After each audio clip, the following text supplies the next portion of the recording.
आज जर आपण पाहिलं तर जवळजवळ 5480 कोटींची गुंतवणूक या माध्यमातून मैत्रीच्या माध्यमातून होत आहे।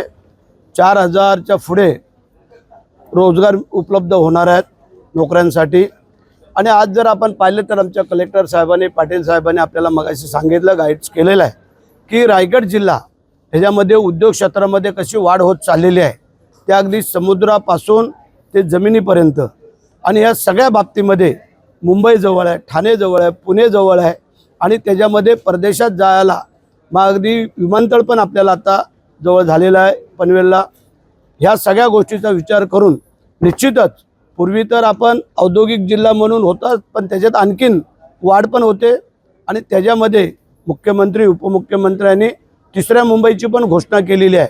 त्याच्यामुळे या जिल्ह्याला अनन्यसाधारण महत्त्व प्राप्त झालेलं आहे, हे मी तुम्हाला सांगू इच्छितो। सर, रायगड जिल्ह्यामध्ये ज्या पद्धतीनं बेरोजगार तरुणांची संख्या आहे आणि स्थलांतर देखील मोठ्या प्रमाणावर आहे अनेक तालुक्यांमध्ये, कसा परिणाम या ठिकाणी सकारात्मक होईल? जो आमचा ग्रामीण डोंगराळ भाग आहे त्या भागामधले बरेचसे तरुण शहराकडे, मुंबईकडे, पुण्याकडे, ठाण्याकडे, गुजरातकडे वळत आहेत।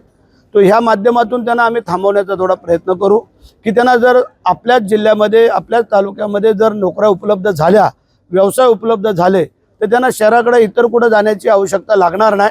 त्यासाठी आम्ही शासन प्रशासन आम्ही सगळेच मिळून हा प्रयत्न करू। जिल्ह्यामध्ये आपण जर पाहिलं तर अनेक प्रकल्पाच्या नावाने जमिनी घेतलेल्या आहेत, त्या जमिनी पडीक आहेत, त्यामुळं एकतर तरुणांना रोजगार देखील मिळत नाही आणि शेतकऱ्यांचं देखील मोठ्या प्रमाणावर नुकसान झालंय। त्या संदर्भातली काय कारण? पूर्वी पडीक जमिनी अशा बऱ्याचशा होत्या, परंतु आता बऱ्यापैकी त्या डेव्हलप होत चाललेल्या आहेत। आणि ज्या डेव्हलप होत नसतील त्या आमचं उद्योग खातं ताब्यात घेऊन दुसऱ्या उद्योजकांना देऊन त्या उद्योग वाढवण्याचा आम्ही प्रयत्न करू आणि आम्ही त्याची चौकशी करू किती नेमक्या जमिनी शिल्लक आहेत आणि त्याच्यावरती आपल्याला काम करावं लागेल। गेल्या 2-2.5 वर्षांमध्ये उद्योग मंत्र्यांनी जिल्ह्यामध्ये 70,000 कोटीचे प्रकल्प आणलेले, पण एकही प्रकल्प अद्यापही सुरू झालेला नाही, काय कारण?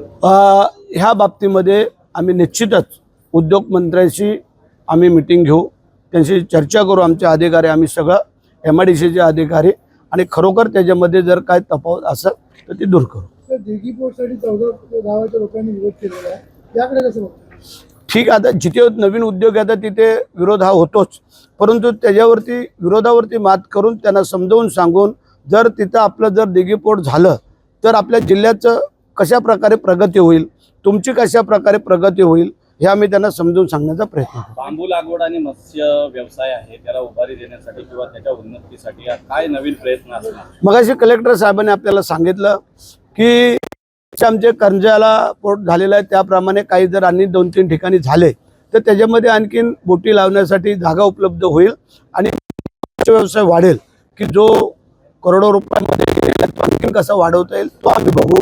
बांबू लागवडीसाठी ज्या आपल्या वर्कच जमिनी पडीक जमिनी आहेत त्याच्यावरती ह्या चांगल्या बांबू लागवडीचे आम्ही हे करतोय आणि त्याचा उत्पन्नाचा स्रोत वाढेल आणि जमिनीला पण चांगला घर पण बसेल। एका बाजूला या उद्योगांची प्रगती साधली जाते, मात्र MIDC सारख्या ठिकाणी अतिशय जीवघेणे असे अपघात होत आहेत, ते रोखण्यासाठी काही प्रशासन स्तरावर प्रयत्न? नाही, म्हणणं आपलं बरोबर आहे। काही वेळेला असे अपघात घडत आहेत आणि ते अपघात घडू नये म्हणून आम्हाला जे जे करता येईल ते आम्ही निश्चितच करूया। कारण काही कारखाने काही कंपन्या अशा आहेत की त्याच्यातून हे असे अपघात होत आहेत, ते शक्यतो अपघात होऊ नये यासाठी आम्ही काळजी घेण्याचा प्रयत्न करू। ओके।